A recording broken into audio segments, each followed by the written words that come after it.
Salut les enfants perdus et bienvenue sur Archeo Toys, la chaîne qui creuse dans les souvenirs. Aujourd'hui, préparez-vous un déferlement de pizza, de jouets et d'arts martiaux puisqu'on va parler des Tortues Ninja.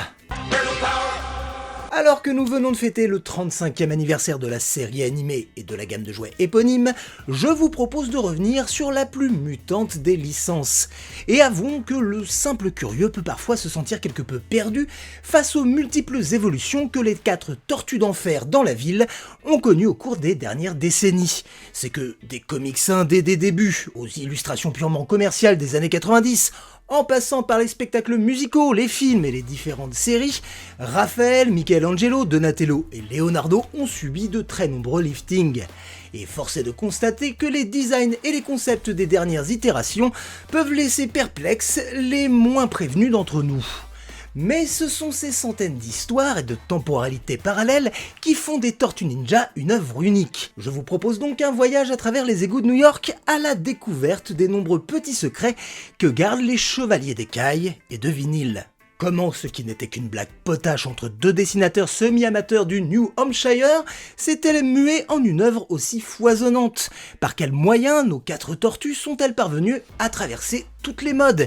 Et quelles influences les créateurs originaux ont-ils eu sur les multiples reboots qui ont émaillé leur histoire? C'est ce qu'on va tenter de savoir dans une vidéo riche en cholestérol et en ninjutsu. Si vous avez grandi à la fin du XXe siècle, il y a peu de chances que vous ayez évité la Tortue Mania, véritable fièvre populaire et commerciale qui a accompagné le succès des 4 tortues créées en 1984 par Peter Laird et Kevin Eastman. Lancés sur un coin de table de salle à manger lors d'une partie de Cadavre Exquis, les Teenage Mutant Ninja Turtles auraient pu rester une simple blague de fin de soirée. Mais curieusement, le concept, aussi ridicule soit-il, colle plutôt bien avec l'époque. Les deux amis vont donc développer leur idée avec 4 tortues rendues anthropomorphes pour permettre des poses un peu plus aériennes. Après avoir emprunté de l'argent à leur famille, ils décident d'éditer à compte d'auteur un fascicule en noir et blanc parodiant les standards de ce milieu des années 80. Tout comme Daredevil, les tortues vont muter suite à un accident impliquant un camion de transport de produits chimiques. Et tout comme Daredevil, elles combattront un clan de ninja, le clan de la main étant remplacé ici par le pied, avec les foot commandés par Shredder. Les ventes de ce numéro 1 sont plutôt bonnes et le bouche à oreille permet à Laird et Eastman de se faire un nom. Travaillant dans le salon de Peter, ils décident d'appeler leur studio Mirage, pour bien marquer le fait qu'ils n'ont tout simplement pas de vrais locaux. Les tortues vont connaître leurs premières œuvres dérivées avec un manuel de karaté et surtout un jeu de rôle, suivi de petites figurines produites par Paladin. Peter et Kevin vont également recycler d'anciens personnages comme Fugitoid ou les Tricératrons, ce qui mène très vite nos tortues vers des aventures galactiques. Après avoir reçu la visite de nombreux marketeux, c'est un certain Mark Friedman qui réussit à faire passer aux Tortues Ninja le cap du grand public. Au chômage après l'échec des jouets Robotech de Matchbox, l'homme a 30 jours pour faire ses preuves. Mattel, Disney, Hasbro, tous lui rient au nez. Sauf une entreprise hongkongaise du nom de Playmates, qui cherche justement à se relever suite à l'échec d'une poupée dernier cri hors de prix, l'horrible Jill. Nos tortues vont alors subir leur première mutation, sans doute la plus marquante si ce n'est la plus réussie. Le fabricant de jouets veut bien faire un essai, à la condition que l'univers soit édulcoré. Les 4 tortues vont donc subir un lifting afin de les rendre plus facilement reproductibles à grande échelle. Peter et Kevin participent activement à la création de la gamme de jouets. Contrairement aux couvertures de comics, chaque tortue aura droit à ses propres couleurs, une variante de vert pour le corps et des bandeaux et des ceintures personnalisés. En parallèle, une série télévisée est commandée auprès du studio d'animation Murakami Wolf et va à son tour adapter le design choisi pour les jouets en personnages animés. Il ne faudra pas longtemps pour que le succès devienne total, obligeant Playmates à commander des épisodes supplémentaires. À la base, il ne devait y en avoir que 5, pas plus. La sortie du premier film en 1990 est pourtant l'occasion de donner à cet univers une touche de réalisme. Les costumes réalisés par l'atelier de Jim Henson dépassent de loin tout ce que les Tortues Ninja avaient amené jusque-là. La réaction est planétaire, les tortues s'affichent partout en magasin et à la télévision. Si le studio Mirage continue de proposer des designs pour les jouets et donc le dessin animé, la boulimie devient très vite démente. Étrangement, les célèbres Movie Stars, ces figurines à la peau caoutchouteuse reprenant les tortues du cinéma, ne seront proposées qu'après la sortie du 2e opus, en 91. Les tortues étant des habitués du déguisement, chaque nouvelle série de figurines est l'occasion de pousser le bouchon toujours un peu plus loin. De la tortue clown à la tortue qui se transforme en avion de chasse ou en camion de pompiers, nos héros vont subir toutes les mauvaises idées possibles. Le Japon va avoir le droit à une série d'OAV mélangeant tortue et Sentai, façon Chevalier du Zodiaque et Bioman. Mais l'échec du troisième film, et en prolongement de la lourde gamme de jouets sortis pour l'occasion, va obliger les financiers à freiner sur les dépenses. Un quatrième long métrage, annoncé pour 1996, ne verra jamais le jour. Et c'est peut-être une bonne chose, puisque Kevin Eastman souhaitait faire muter ses héros en monstres avec des pouvoirs, comme dans les comics. Et Raphaël aurait dû devenir un genre de vélociraptor. On aurait également eu le droit à une cinquième tortue nommée Kirby, en hommage à Jack Kirby, dessinateur de légende, adulé par les deux auteurs. Finalement, Peter Laird se décide à proposer la licence à l'empereur du programme jeunesse, Haim Saban. L'homme d'affaires en profite pour lancer une série live-action, Tortue Ninja Next Mutation, aussi entre la série d'action et la sitcom. Et si Saban peut compter sur les séances d'action japonaises pour rendre ses Power Rangers un peu moins empotés, les tortues ressemblent ici plus à des meupettes qu'à des mutants.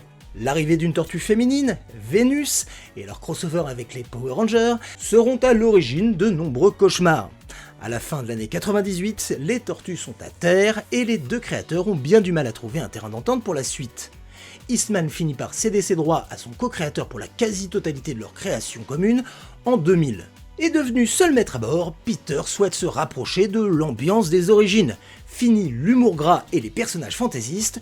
En 2001, la Warner est approchée pour un projet de série dont il reste quelques traces. Et si elle ne verra jamais le jour, elle préfigure ce qui deviendra la seconde grande série Tortue Ninja, lancée sur le réseau Fox Kids en 2003 aux USA. Beaucoup plus sombre, la série va développer des scénarios bien plus inspirés que la précédente, et va introduire de nombreux personnages clés créés dans les comics. Diffusée chez nous pendant des années sur France 3, cette nouvelle mouture va séduire un nouveau public pour nos nouvelles tortues. Plus de 150 épisodes viendront égayer les matinées d'une nouvelle génération de fans, jusqu'en 2010. A noter qu'en 2009, un téléfilm intitulé Turtle Powers mettait en scène un crossover entre les tortues de 84, celles de 87 et celles de 2003. Il y en avait pour tous les goûts. En 2007, le grand retour des tortues au cinéma se fait dans un film en animation 3D, permettant toutes les cabrioles, tout en adoptant la truffe cartoonesque des comics de la grande époque du marketing. La période marque un tournant lorsque Peter Laird finit par céder les droits des Tortues Ninja au réseau Nickelodeon pour 60 millions de dollars en 2009. L'annonce fait réagir des millions de fans à travers le monde qui hurlent leur désespoir, et une nouvelle série voit le jour au début de la décennie suivante. Encore une fois, les tortues subissent un lifting, mais cette fois-ci, elles sont rajeunies. Terminés les guerriers musculeux, nos héros sont de jeunes ados, et l'univers réinterprété avec des codes plus proches de l'animation japonaise. Là aussi, les scénarios sont réussis, même si le public visé est bien les enfants, mais au moins, la série innove et réinterprète avec talent. Les regards se tournent à nouveau vers les salles de cinéma lorsqu'en 2014 sort un nouveau film Tortue Ninja, produit par Michael Bay. La production a droit aux foudres d'internet lorsque le producteur-réalisateur révèle son désir d'en finir avec le côté teenage et mutant. Ces tortues auraient droit à des origines différentes, sans doute extraterrestres. Le tollé est total et le scénario est corrigé. Mais ça ne sauvera pas le film, ni ces monstres en CGI amateurs de hip-hop qui sont outrageusement laids. Heureusement que la série animée en cours va relever le niveau, mais toutes les bonnes choses ayant une fin, elle se termine à son tour en 2017. Les tortues allaient-elles pouvoir profiter d'une retraite méritée? Que nenni, car en 2018 démarre le destin des ninjas, dernière série animée en date. On prend les bases de la série et on les jette le plus loin possible. Il faut innover, quitte à choquer les puristes. Bandeaux sont troqués contre des bandanas à cagoule et les tortues manipulent des armes magiques. Alors évidemment, de l'encre a coulé sous les modems, chez les fans de la première heure, qui pourront tout de même se consoler avec les centaines de produits dérivés proposés chaque année dans tous les styles. Et l'annonce d'une nouvelle série pour le courant 2023 provoquera sans doute les mêmes effets. Mais ce déluge d'animation et de films ne doit pas nous faire oublier que les tortues sont des créatures de papier. Car au moment où Peter Laird quittait le navire avec un gros chèque, Kevin Eastman était de retour à ses premiers amours avec l'éditeur IDW. Première série de comics d'après rachat, la collection s'avère particulièrement réussie et va peu à peu intéresser les amateurs éclairés. En 2012, IDW fait appel au dessinateur brésilien Matheus Santoluco pour une anthologie reprenant les origines du clan des foot, qui deviendra un classique. La force du trait de Matheus, c'est sans doute d'avoir retenu le meilleur de ce que proposent les Tortues, avec des clins d'œil à toutes les époques. Fan de la première heure, il connaît ses leçons de kung-fu sur le bout des doigts, et franchement, ça se voit. C'est clairement mon auteur des Tortues préféré, mais malheureusement, jusqu'ici, les fabricants de produits dérivés ne s'étaient pas vraiment intéressés à son travail. Et une fois n'est pas coutume, c'est un fabricant français qui s'est décidé à lui rendre hommage. Il y a quelques semaines, j'ai eu le privilège de visiter l'atelier de Faribol, situé tout près de Rouen. L'occasion de rencontrer un grand maître de la sculpture, révéré par tous les amateurs de BD. J'ai nommé Pascal Rodier. Eh ben salut Pascal. Et bonjour. Mais comment ça va? Mais parfaitement bien. Moi aussi ça va bien, si ça va bien c'est que ça va bien. Alors Pascal, t'es plutôt pizza à l'ananas ou pizza au camembert? Écoute, si je dois répondre d'une manière régionaliste, je dirais plutôt camembert. Mais je tenterais bien la pizza à l'ananas, parce que j'ai un peu le goût du risque.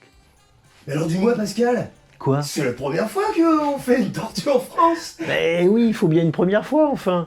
On a fait la première fois certains autres personnages, mais là, pour le coup, c'était... Les Tortues Ninja, c'est quelque chose qui semblait être fait toujours en Asie, toujours très loin de chez nous, avec des jouets, d'autres sortes de créations. Puis nous, on s'est dit, on va faire de la figurine, on va essayer de faire quelque chose à la façon française, sans perturber le message, sans trahir la façon dont Matheus a créé ces personnages-là et se les est appropriés. Au contraire, ce qui nous permet à nous d'être au plus proche de ce qu'il a créé, de ce qu'il a mis de lui dans les personnages, ce qui nous permet de le faire, c'est de ne pas avoir à passer sous les fourches codines des règles du jouet et d'avoir la liberté de demander à l'auteur de faire un dessin pour nous et de nous dire « Ah oui, mais dans le dessin, t'as pas compris tout à fait ce truc-là, donc on va modifier un petit peu le mouvement, on va essayer de lui donner quelque chose de plus agressif à Raphaël, Voilà, il est super balèze, super musclé, et c'est une espèce de pilier de rugby. C'est pas une tortue, mais un peu quand même. Donc c'est assez marrant de mélanger aussi des anatomies improbables comme ça, une tête pas possible, des mains à 3 doigts, des biceps énormes, une carapace, enfin tout ça c'est pas fait pour aller ensemble. Et c'est vachement fun aussi ce genre de mariage et d'assemblage bizarre, quoi. Mais on avait l'habitude avec d'autres personnages comme les Schtroumpfs et Astérix. C'est pas un problème, on sait très bien que c'est des personnages qui n'existent pas vraiment, mais un petit peu quand même. C'est justement, en fait, comme je t'avais dit, c'est ce qui fait partie des trucs plaisants, c'est que je n'ai jamais cherché à être un grand spécialiste et je me préserve une sorte presque d'inculture ou de naïveté au moins. On est une petite équipe, une grosse douzaine de personnes en fait. C'est des gens qui sont là pour la plupart depuis très longtemps, depuis la création de l'atelier, il y a une 30aine d'années. Et puis petit à petit, l'équipe s'est étoffée, ce qui fait que maintenant on a des anciens qui savent tout, qui connaissent toute l'histoire de l'atelier. On a des nouveaux qui apprennent, qui découvrent. Les gens se forment entre eux, se donnent des coups de main. C'est vachement sympa à voir évoluer. Enfin, je pense que tu t'en es aperçu en visitant l'atelier. Et voilà, c'est donc une équipe de gens qui viennent d'un petit peu partout. C'est pas des spécialistes de la figurine, puisqu'il n'y a pas d'activité figurine, quasiment, il n'y a pas d'atelier comme le nôtre. Donc ils se sont formés là, avec nos méthodes maison. Et puis, en fait, ça forme une équipe assez marrante à voir vivre, de gens qui s'éclatent à faire leur boulot, à relever les défis, parce qu'à chaque fois qu'on leur met une nouvelle statuette entre les pattes, il y a de nouvelles astuces à trouver, de nouveaux problèmes à régler, et puis ils s'en emparent. Moi, j'ai fait la sculpture, j'ai proposé une forme, j'ai trouvé des codes de mise en couleur, etc. Et puis, il faut que ça sorte, il faut que ça soit produit en série, toujours conforme au premier modèle, et c'est à la fois ludique, mais c'est aussi très exigeant. C'est des gens qui ont beaucoup de sens du détail, qui sont très méticuleux, et qui ont aussi la force de proposition, c'est-à-dire que quand on leur dit de faire un truc d'une certaine façon, ils essayent de l'adapter, de se l'approprier, ils essayent surtout d'arriver à une grande efficacité et avec toujours une grosse notion de qualité. Ça, c'est assez complexe, d'arriver à tenir la distance sur une série de figurines et que la première ait la même qualité que la dernière et qu'il n'y ait pas de pic, qu'il n'y ait pas de... Voilà, ça c'est vraiment un gros challenge. Alors, ce qui marque le plus quand on regarde le Raphaël, c'est surtout les différences de teintes entre le rouge du bandeau, le vert du corps. Ouais. Comment est-ce qu'on crée... Enfin, de quoi tu t'es inspiré pour un vert tortue? C'est quoi un vert tortue? Alors un ver tortue, je ne sais pas s'il y a un ver tortue, il y en a plusieurs apparemment, je crois qu'elles sont 4. Mais ce qui est important justement, c'est ça, c'est d'être le plus proche possible de ce fameux ver, le ver de Raphaël, qui est très spécifique. Et d'ailleurs, on ne l'a pas acheté comme ça, déjà tout fait chez un fabricant, on a utilisé vraiment un spectrographe pour analyser la couleur, pour la reconstituer, donner les composantes à un fabricant et avoir comme ça vraiment la couleur que Mathéus a mise au point pour l'appliquer au personnage. Donc, tu es le seul fabricant au monde à posséder un vert Santoluco? Et oui, je pense, en tout cas à l'avoir mis au point et à s'en servir. Et surtout qu'il n'y a pas un vert, en fait il y a 2 verts, si tu regardes bien. Il y a le vert profond, le vert de base, celui qui recouvre l'ensemble du corps de la tortue. Et puis il y a des petites rehausses de vert un peu plus claires pour donner une impression de lumière, une impression de musculature un peu plus imposante, pour travailler un peu pour accompagner le travail de sculpture en fait.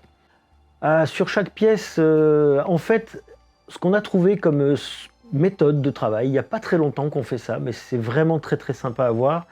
En fait, on leur confie la réalisation d'un certain nombre de figurines par programme. Ils vont en prendre 10, 15, 20 selon la complexité de la figurine. Ils les prennent à la sortie du moulage, parce qu'on a 2 mouleurs qui produisent les pièces par un système de moulage tout à fait traditionnel. Ils s'emparent de toutes les pièces qui composent leur série de 10 figurines. Ils les poncent, ils les peignent, ils les assemblent, ils font les petits détails au pinceau, ils contrôlent la qualité et à la fin, ils mettent leur nom qui va avec le certificat de numérotation et qui dit voilà, c'est moi qui l'ai fait. La figurine que vous avez, c'est moi qui l'ai fait. Et c'est une façon qu'on a de les rendre concernés, de les impliquer. Et puis c'est aussi une méthode pour que les gens nous donnent une sorte de retour en disant bah voilà, j'aime bien, je suis content de savoir que c'est Marie, Nicolas, Thomas qui ont fabriqué ma figurine. Pour eux, ça personnalise l'objet. Ça sort pas d'une usine, ça sort d'un atelier, c'est fait par des gens, des vrais gens. Mais donc... C'est quoi ta tortue préférée? Ah, ma tortue préférée, je réfléchis pas une seconde, c'est Splinter. La carapace est plus simple à réaliser et le bandana, il n'y en a pas besoin. Donc ça sort plus facilement. D'autres choses qui pourraient avoir une carapace, un bandeau, c'est fort possible, ouais, c'est bien possible. Tu pourrais nous montrer ça? Je pourrais vous montrer ça, ouais. Je serais même assez content de vous le montrer. Oui, vous ne rêvez pas, Faribol a choisi Archeo Toys pour révéler sa prochaine statue, un Leonardo façon Mathéus Santoluco. C'est une première mondiale, il ne sera disponible que dans quelques semaines. Un grand merci à Pascal, David et toute leur équipe pour leur accueil. Et ils ont aussi pensé à vous, puisqu'ils vous proposent de remporter une statue de Raphaël. Oui, c'est un très très beau cadeau et tous les détails sont à retrouver dans la description. Quant à nous, on se retrouve très vite et en attendant, n'oubliez pas que vous avez été des enfants